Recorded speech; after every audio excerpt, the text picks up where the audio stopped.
The history of European religion in the Chicago area dates back to the late 17th century, with the first missionaries visiting the area. The city was incorporated in 1837, and by the end of the century, it was a strong economic hotspot, drawing many immigrants and citizens looking for a new home with good job prospects. The first settlers in the area were largely Protestants and constructed beautiful Gothic-style churches. Soon, many more denominations moved to the area and constructed their own houses of worship. By the advent of the 21st century, the city had over 2,000 churches spread across its landscape.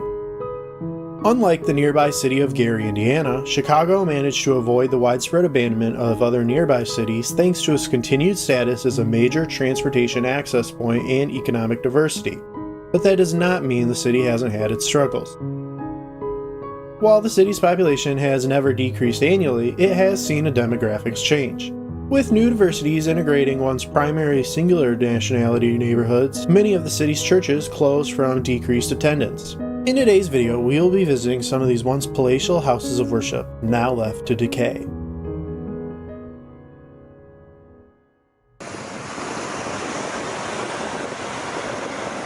We begin at the former St. Martin's Catholic Church. This iconic church opened in 1896 as a Roman Catholic church for the neighborhood's German immigrants.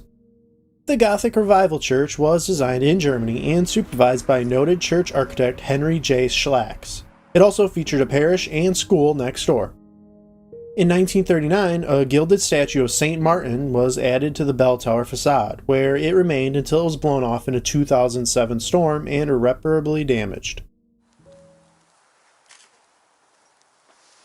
I can't believe all the lights are intact, that nobody took those. The Archdiocese closed St. Martin's in 1989. It was finally renovated and reopened in 1998 by an African American congregation. Though they had a healthy attendance of 300, the original chapel held much more, and they partitioned out the back into meeting rooms. That's cool, like the glass atrium up there. Well, that must have been for maybe kids. After the cost of repairs grew too high, they moved out in 2007, and the church has been empty ever since. Here's back behind the pulpit. COVID. So this is where the pastor could be, and they could have all sorts of stuff. Here's an old Bible. Pumpkin, on your first anniversary accepting Jesus Christ as your Lord and Savior, as you read and meditate on these words, may He keep your faith burning. Alleluia, glory be to God. Loving husband, 2000.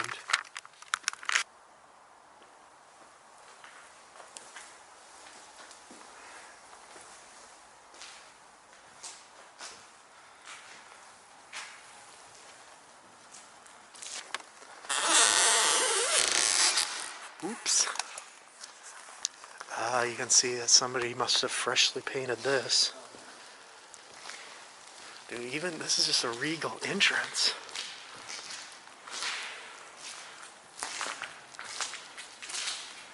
Check out, yeah, this was probably one of their main entrances here. This tile work. And then that goes upstairs. Could head up there. I guess right now. I'm gonna head up. Everybody loves a good spiral staircase. Here was welcome to our nursery. Changing station, so this was just, okay. Yeah, just a nursery in this beautiful thing. Dude, this thing goes into the tower. Oh, let's keep heading on. This leads way up right into the bell tower. It seems okay. I'm gonna try it. It seems pretty sturdy. Oh, this is the mechanism right here for probably ringing it. There's the roof. Should we try it? They seem okay. If we just kind of spread out. Don't have Jimmy come up here though. There are pigeon feathers.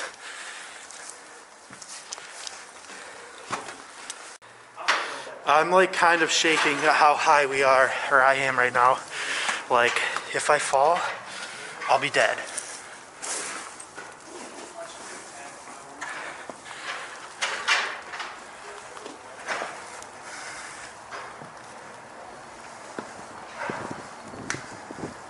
I don't really trust this floor, but that right there is the top of it, the bell tower.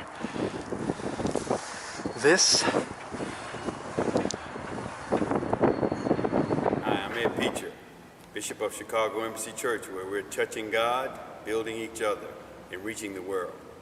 Our vision is to transform the nation, one soul, one community, one city at a time. We're a church of prayer, power, miracles, attraction, and influence. And I'm asking you to come and join us in this wonderful experience that we're having with God and transforming this nation. Join us every Sunday at 10:30. Thanks.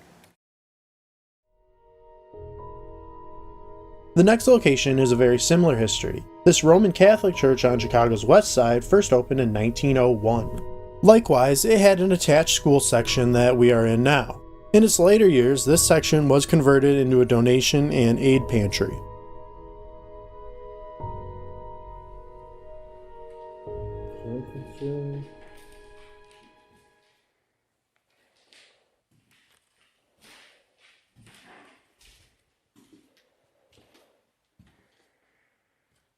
Offices.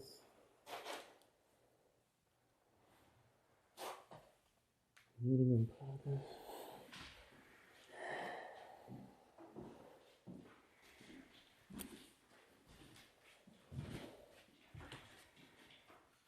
Yep, somebody's been staying here.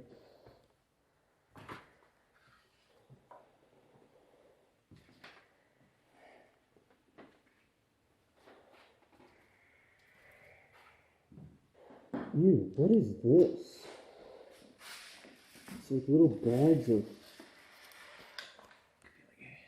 I doubt it, but it could be like heroin, because that's kind of the... Yeah, this is just somebody's was staying here for a while. And the piles of CDs. Just sorts of Christian stuff. In 2002, former Catholic priest Vincent McCaffrey was charged with abusing boys at almost every parish he worked at over the past 13 years, including being a deacon at this church. In 2005, it was closed and purchased by another Christian church group. There are still a number of online videos of sermons and messages filmed inside, including a mime ministry they had.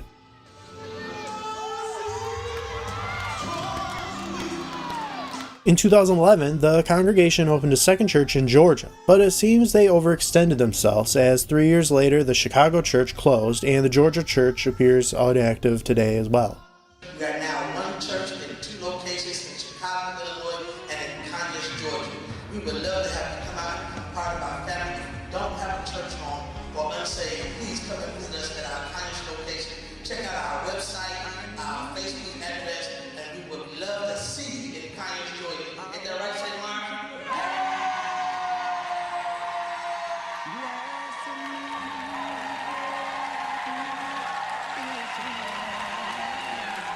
See you soon. The next location is going to be a bit different. Referred today as the Ghost Church, Zion Evangelical Lutheran has been preserved. Partly. Today, this church built in 1880 has a front facade, while the inside has been turned into a garden. The church's original German congregation abandoned the church in 1956, after which it changed hands a number of times, until a 1979 fire destroyed the roof and the building was purchased by a local real estate tycoon. It remained undeveloped until a 1998 windstorm almost destroyed the building. It is then that the families of the original parishioners pleaded for something to be done, and the transformation into Ghost Church began. It was mentioned that artist studios would be added to the site, but that idea seems to have been scrapped. Now we return to the west side, to this former Norwegian Lutheran church. The congregation moved to this location in 1928 and constructed this church, which could seat roughly 750 people. In 1947, they opened a youth ministry section that featured a jukebox, record player, pinball, skee-ball, and other various arcade games donated by CMI, a local coin manufacturer. Also interestingly, the pastor at this time was a former United States Navy lieutenant commander. That's weird. I wonder what that is. There's some more.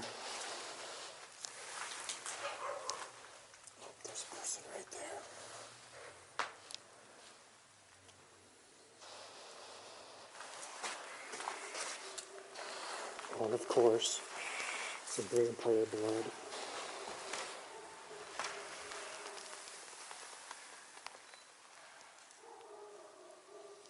What? The chair? It scared you? No, I just. Oh, I thought you were scared. No, you go first. You gotta look. Okay. Random stop for one. If a girl said that to you. I don't know. Oh, somebody was chucking me out.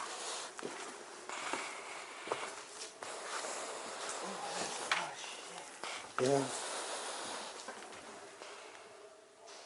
The church closed in 1974 and was quickly moved into by another Lutheran group that same year who stayed here until 1993. In the following years, it was used by several churches as well as being an alternative high school. It's for handicapped people so they can ride up. Is it for fat people? Handicapped people. I've never seen one of those in a church or bandy.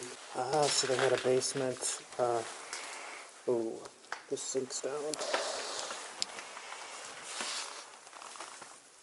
So practice room.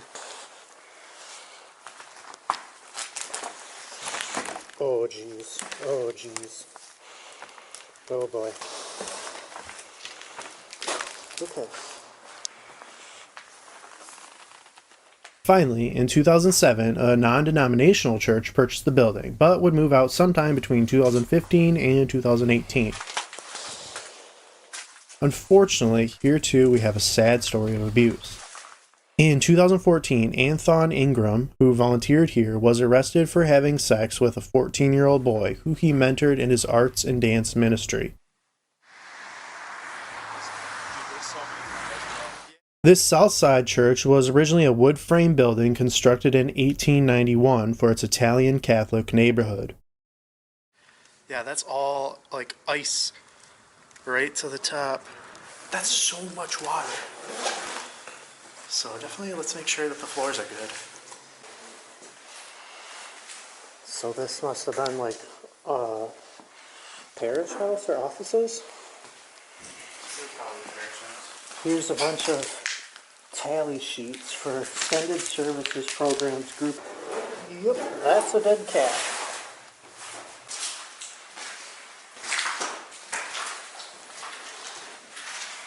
Yeah, that's a neat stairwell. Check out the fancy tables. That's pretty sweet.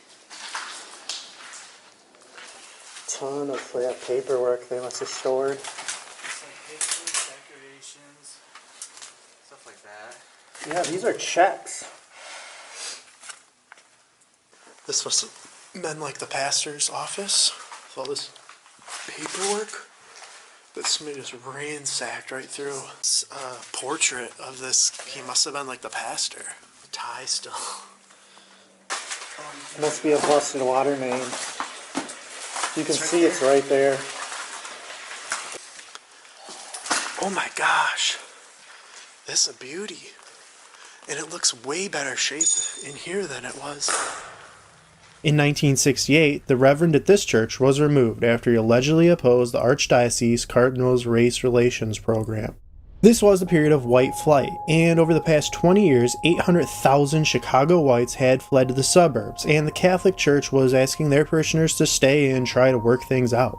Father Lawler was reported as making racist statements and seen with opponents to the program. In the past, he had been accused of measuring girls' dresses at prom and school, as well as being part of a committee to ban Playboy magazine. But at the time, this was not explained to his parishioners, who did not understand why their beloved priest was removed, and in response, they draped their homes in black and purple cloth as a sign of mourning. Despite his efforts, the church would close in the mid-70s and became a new temple in 1976, ironically founded by a civil rights activist. Active in community outreach, they offered funerals free of charge to those who could not afford it. One of the larger funerals in later years was in 2003 when a group of over 700 attended the service for a grandmother and 3 boys after a drunk driver crashed into the front porch all 4 were sitting on. The temple operated until 2017. Here's so you got Braille, then you got a funeral thing, and a pamphlet. So this was a pamphlet for the place right here.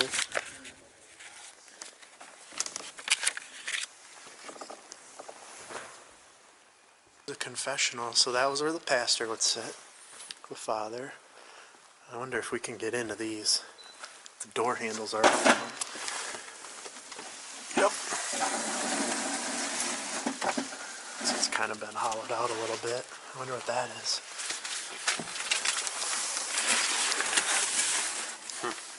So yep, here it was. There's the main entrance here. This was just like a little narthex, maybe. Old bathroom that got burned. Somebody must have been staying here. So they had their stuff. It's a cool little room behind the main altar area. Another portrait.